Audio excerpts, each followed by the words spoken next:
you how to enable dual WhatsApp in your device Edge 50 Pro. In this video, I'm going to show you how to use second WhatsApp.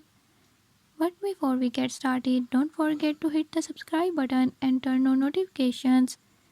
Make sure to watch complete video and learn how you can do it. Let's watch the video.